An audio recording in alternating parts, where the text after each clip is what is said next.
আজি মোরে পিয়ায় মাগায় হারুন আবুতে তানু কাতরান হে গুরুদেব কুপে যায় আদে হরতা এ আনটা বিয়া মালু করে মাগতা হে না হুনু নিয়া নিয়ার হাক্কা নদী তাই তো মোর তো বাজার ভায়াকে দাও তুমি জঙ্গলে গিয়া কৃষ্ণ নাম গুরু কৃপা করি গাইবা জিঙ্গা এহান খাল করিয়া যে বাগা সেও কি হাম করু এবা তুলসী বৃক্ষ তুলসীর গাছার যার তুলসী কুমোর মাঝে রইয়া মা দেবতা এবা এরে তুলসীর গাছে যার যদি জিংতাই আধার মি জিংতা শুয়ে ধার পিও এ তুলসী যার যদি মরে তাহলে তো কি বলবে হার হার এ সাধে করে যে বাগা শুনে গো গুরুত্ব নুকুলিয়া গুরুদেব গুরুদেব কীর্তন আমাদের কৃষ্ণ কৃষ্ণ কীর্তন আমাদের গুরুদেব গুরুদেব গুরুদেব গুরুদেব ওদের যে গুরুদেব করে গুরুদেব বলিয়া ভক্তি করে এই সাধে করে করে গুরুদেব বলতে বলতে গেছে বাগা ধন্যবাদ আমাদের মধ্যে ভুল রাসুনি আর নারদ মুনি কৃষ্ণ নাম নারায়ণ নারায়ণ বলিয়া তিয়ার সময় না আসলে কীর্তন না বিয়া গুরুদেব মনে চিন্তা করুলিয়া চরণে হাত ধরিয়া করিল সময় না কীর্তন না বর্ষ আজি নারদ মুনি খান লাগি আজি বিয়া স্বর্গমধ্য পাতালে আমি কৃষ্ণ নাম হরি নাম নারায়ণ বলে বলে বলি গো আজি বিয়া মনে গুরুদেব বলিয়া পাতে গুড়া নেই আজি আগ্য শিষ্য পেলব আয় বাবা আইতে মাটি হুকাগত তো মুই পুরা পুরোটা বুলিয়া এর সাথে মাত্র সময় বরাত যখন সেই গুরু নারদ মুনি শিখে যখন ভক্তি করলেন হে গুরুদেব আমাকে উদ্ধার করো তখন নারদ মুনি বললেন আমি দিবানি শ্রী কৃষ্ণ নাম জপি কিন্তু আমার কোনো শিষ্য নেই তাই একমাত্র শিষ্য পেয়েছি তখন এসে শিশুকে বললেন তুমি এত কম বয়সে এত অল্প বয়সে তুমি গৃহ ছেড়ে তুমি এই নিগুড় জঙ্গলে কিসের জন্য এসেছ তখন বললেন হে গুরুদেব আমার মাত্র প্রমায়ু আর 7 দিন আমি আমার পিতা মাতার দুঃখ সহ্য করতে পারি নাই বৃদ্ধ বয়সে আমাকে ঠাকুর সেবার জন্য আরাধনা করে আমাকে পেয়ে আমার দিদি আমাকে 10 বছরের আয়ু দিয়েছে তাই আমার মাত্র 7 দিন পথে এসে এসে 3 দিন গেছে আমার মাত্র 4 দিন বাকি তখন নারদ মুনি বললেন আমার প্রথম শিষ্য আমাকে কোনোদিন গুরুদেব বলে নাই আমি ওনাকে হে প্রভু আমার শিষ্যকে নিতে পারে এই বলে সেই ছোট শিশুকে বললেন শিশু উত্তম হে উত্তম শুনো শুনো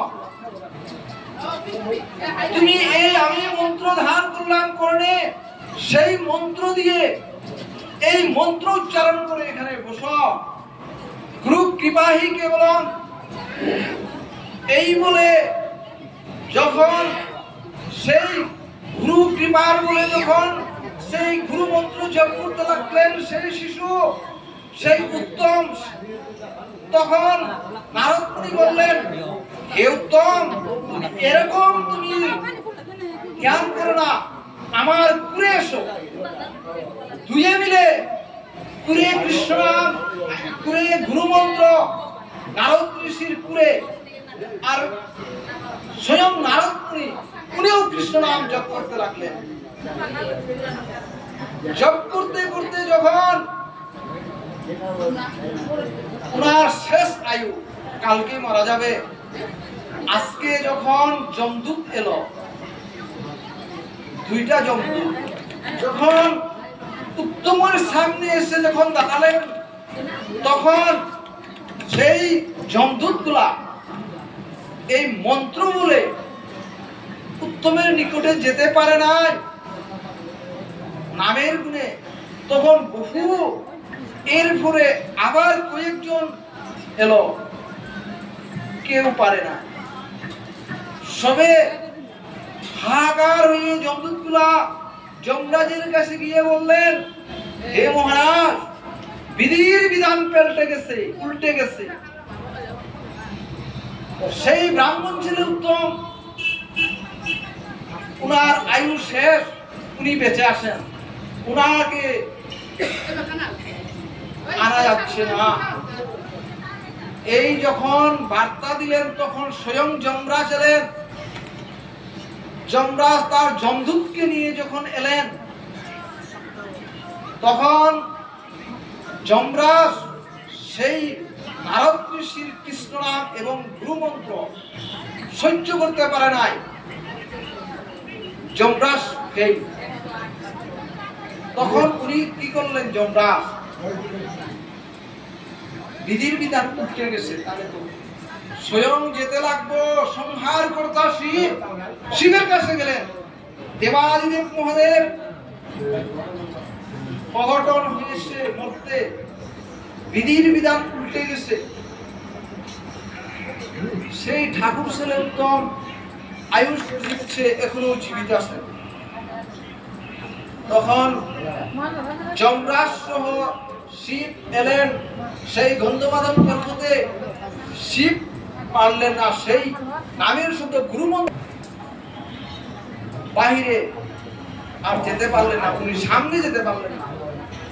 তখন শিব যমরাজ ব্রহ্মলোকে গেলেন, ব্রহ্মার কাছে, হে পিতামহ ব্রহ্মদেব, আপনার বিধি উল্টে গেছে, আপনার যে দেওয়া আয়ু সেই উত্তম শেষ করেছে, ওনাকে আর পারছি না আনতে। তখন ব্রহ্মাও নিজে গেলেন, ব্রহ্মা পারলেন না। সেই গুরু মন্ত্রের সামনে কেউ এগিয়ে যেতে পারেন না। সবাই মিলে সৃষ্টিকর্তা ভগবানের কাছে, নারায়ণের কাছে সবাই উপস্থিত। হে প্রভু, আপনার সংসার শূন্য হয়েছে, অকারণ উল্টে বদলে গেছে, প্রভু কৃপা করেন। যমরাজ, শিব, ব্রহ্মা, স্বয়ং প্রভু সেই গন্ধমাদন পর্বতে এলেন।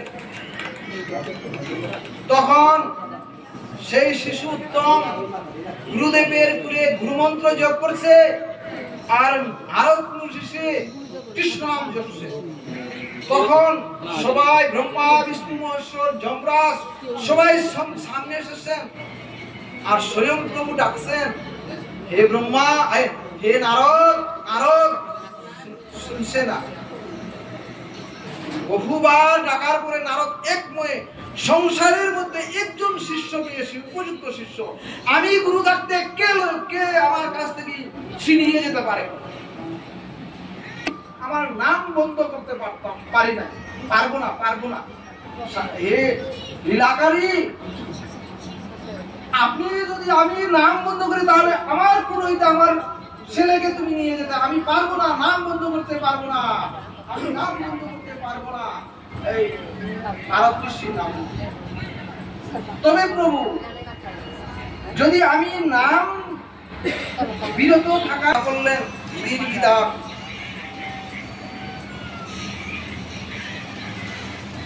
সংসারে যদি জীবের নিস্তারের লাগি যদি আমি গুরুরূপ ধরি, তাহলে তো নারদের এই বাণী শুনতে লাগবো। আর নারদ ঋষি বললেন, হে প্রভু, সবার কত শিষ্য, হাজার হাজার শিষ্য আসে, তাদের আয়ু স্বয়ং পিতামহ আমার পিতা সৃষ্টিদেব ব্রহ্মা 100 বছর, 1000 বছর দিয়েছে, আমার কোন শিষ্য নেই, একজন শিষ্য আমি পেয়েছি, তার মাত্র 10 বছর আয়ু। আমি কোনদিন ক্ষমা করবো না, আমি নাম করবো না, দেখি কে রাজা। তখন একজন শিষ্য পেয়েছি, উনি আপনি নিতে চান? কখনোই না। তখন প্রভু আরো ঠিক আছে সেই ঠিক সময় আজ প্রভু লীলাকারী তো